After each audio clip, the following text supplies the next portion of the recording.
Sober October. Anybody here doing Sober October? Well, the other day when it's really cold, I just said, screw Sober October, and I just went right into No Shave November. Growing my body fur. So, anyway, well, that was all good and well until I had a doctor's appointment Friday, and so my alarm didn't go off, and you know how that happens? You get up before your appointment, but you're late, you're running late. So what I did was I jumped out of bed and I got dressed really fast, and I put on my boots and I zipped them up. I had my zip-on boots. And when I stood up, the hair on my legs got caught in my zipper on both boots. I know, it was like, my eyes felt like they were bleeding. I mean, it hurt so bad. So if you're going to do No Shave November and grow your body fur, the tip would be that you want to do your pull-on boots. That's what I'm doing now. I'm doing pull-on boots. Yeah, that hurt. But anyway, so what happened was, when my son was little, and he used to go to school, he used to have to fill out all those school forms. And the form would always ask what race he is. And I would always check other, and I would put, when I'd fill in the other, I would put polka dotted ginger. Because that's how we identify. We're redheaded with polka dots.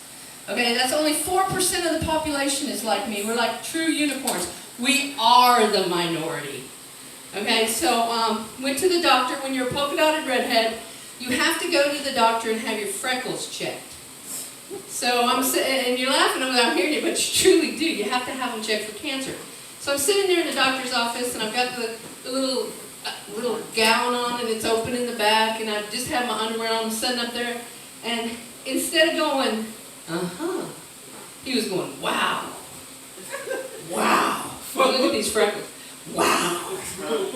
And then he finally says, hey, I got some medical students in here. He said, can I bring them in here and look at you? And I'm thinking, if that's not a freak alert, I don't know what is, right? In the name of science, yes, bring them in. There was over 30 of them. Oh, no. I know. And so I'm sitting there, and I have the gown by this time, just like over, I don't care, I had a baby. If you have a baby, everybody's seen you naked from the waist down anyway. So I'm like thinking, okay, these guys are learning. And they're touching me with ink pens. They're just touching me with ink pens. And they're rattling off scientific names. And I'm thinking, man, now I know how the elephant man felt. It was like very uncomfortable. So they finally said they had been doing a scavenger hunt for freckles through the hospital, and when they found me, they hit pay dirt because they found out I have 26 different types of freckles. Wow. I didn't know there was that many. So anyway, apparently they all got to go home early, and I don't have cancer, so everything's good.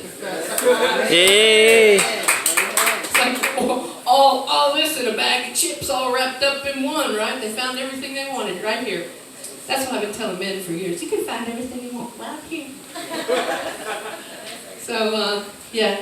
But anyway, so what I did then was I met my friend Tina for lunch. And we had ordered our food, and we were sitting there, and her phone went off. She gets an alert from her Roomba. You know, you guys know what the Roombas are? They're the little vacuum cleaners that are the robot. And it said, your Roomba needs attention. It is dangerously near a cliff. I'm like, what the hell? Did you move to the mountains? Where's your damn Roomba? She's like, no, it's in my house. And I'm thinking, is it going to jump? Is it suicidal? Do you got to run home and give it therapy? You got to talk it down? And then I'm thinking, whose idea was that to put an error message like that on your Roomba? Mine just usually says error 5. I have no clue what that means. I just go find it and move it on. But anyway, I'm thinking, are we going to start getting these technology that we have to deal with on an emotional level? Does my Roomba still feel dirty after I clean the little dust bin? I mean, I don't know. But anyway, if my Roomba, Javier, starts acting up, he's going to the closet. And I'm pulling out the upright Hoover. And then I figured, maybe it was him that turned off my alarm that morning. So, I don't know. But anyway. Okay, so recently I flew with my grandbaby. My grandbaby, he's also a polka dotted ginger. And he's 2 years old. When you ask him a question, a yes or no question, he says, He's like a little caveman, though. You ask him his name, and he goes, So when you go to the TSA, they don't make you have ID for children to fly. What they do is they talk to the kids. And so it was funny because I gave the ticket to the TSA guy, and I said, tell him your name. And he said, Ed. The guy said, is your name Ed? And he said, So I said, what's your name? And he said, Ed. The guy said, so you're Ed? He said, And I said, you ask him. He said, what's your name? And Ed said, Ed. And he goes, so you're Ed? And Ed went, And I said, dude, you know what? You're in a loop with a 2-year-old here, and you're the adult, and he can do this all day, and you need to just get over it. But it was like, this is a grown man talking to him and fighting with a 2-year-old. But so the other day I also flew with my granddaughter, and she's 13. So she has her headset on when we get up to the TSA. This is really a problem at the TSA. They really need to do something about this. So I had to rip this headphone off her ears, and she's like, And so the guy's got her ticket, and he goes, what's your name? She said, Blaze Dynamite. She said, I'm a YouTube video producer. You want my card? And he's like, well, this ticket says Blakely. She said, of course it does. So he goes, do you know this woman you're with? And she goes, no, but she's been stalking me throughout the airport.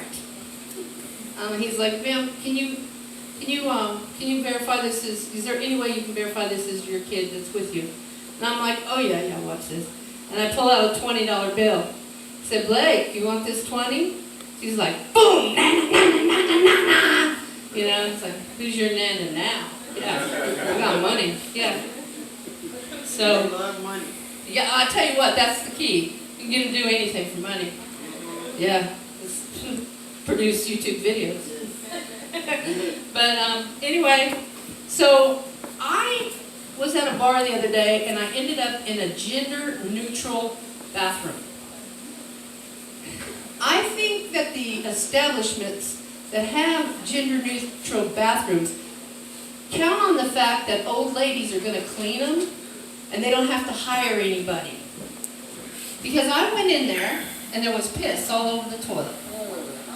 And I'm like, thank God there was soap and towels. I just scoured that thing. And I was complaining to a friend about it, and he said, well, you should have just hovered. I'm like, you know, my knees don't hover anymore, and my bladder is too weak for me to turn around and go back, so my other option is to just clean. So they're not paying anybody, they just have old women come in there. But anyway, so since I've been doing comedy, I've been meeting a lot of new people. And I don't know who's crazy and who's not. So I have a test, and it goes like this. Do you think that deaf people can hear the voices inside their head? You could be in my inner circle. People who laugh are probably normal. The rest of us who go, think about it, we're crazy. But you can run with me though, yeah. Okay, well, so that's my time. I'm going to give it up right now. I appreciate you guys listening. Hey, this is a great crowd. Thank you very much.